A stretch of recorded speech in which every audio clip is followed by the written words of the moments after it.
Hello, my name is Brittany, and today's topic is going to be about marriage rituals around the world. So, like most of us, you've probably seen a movie when depicting a wedding shows a beautiful bride in a white sparkling wedding dress and a reception hall with a Prince Charming and most of all, a beautiful diamond ring. But depending on who you are and where you are in the world, your wedding night can go exactly opposite than what I described. So in this video, we're going to travel around the world and explore the different kind of marriage rituals across each continent and culture.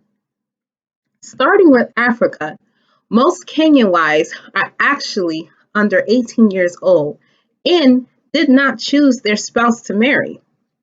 Some of the marriages are actually arranged by the parents before the groom or the bride was even born.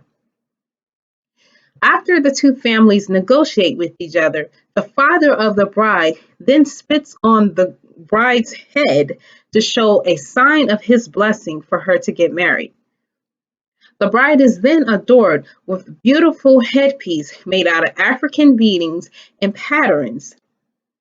Everyone in the tribe will then dance and sing and accept that this bride and this groom are now married.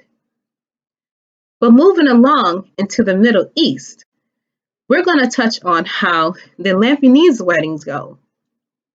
Now, these weddings tend to be known to be pretty grand.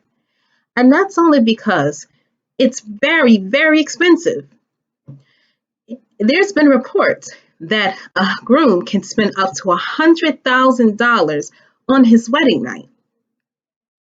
And how it typically goes is that the groom and the bride will have their own separate parties with their friends and families, which we know as a bachelor's party. And during these parties, everyone is drinking and congratulating them. But what's most important is that the groom and the bride has to have matching expensive cars.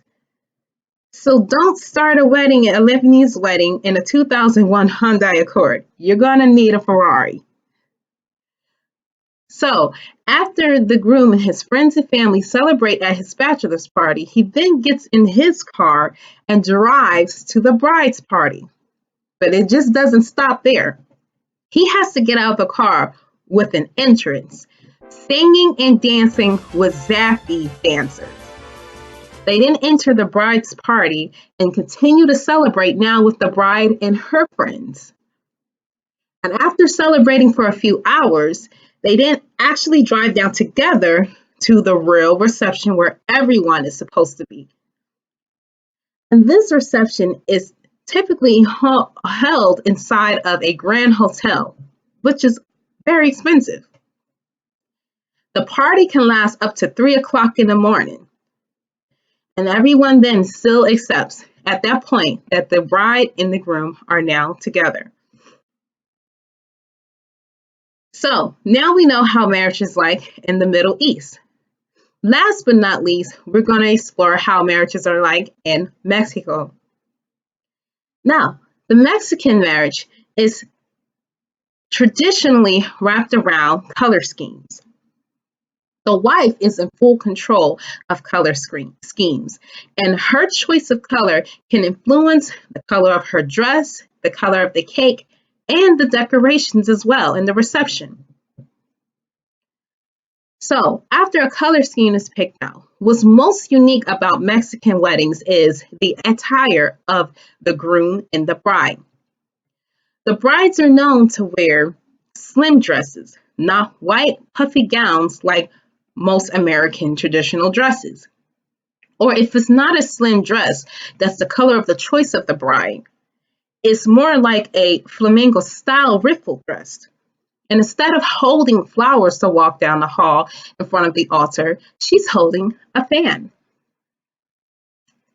And as far as the groom's attire, grooms typically wear a traditional Mexican shirt, also known as the guayabera shirt. And he also wears his pants that have drawstrings on them. Inside of a Mexican wedding, they have and are known to have great cuisines that are known and passed down in their culture, as well as a lot of drinks. So now that we went ahead and explored the world of Africa, Middle East, and Mexican wedding rituals, I hope this video has opened your eyes in understanding that traditional weddings in America is not the same for others around the world. Not every bride wants a wedding ring or a white wedding gown.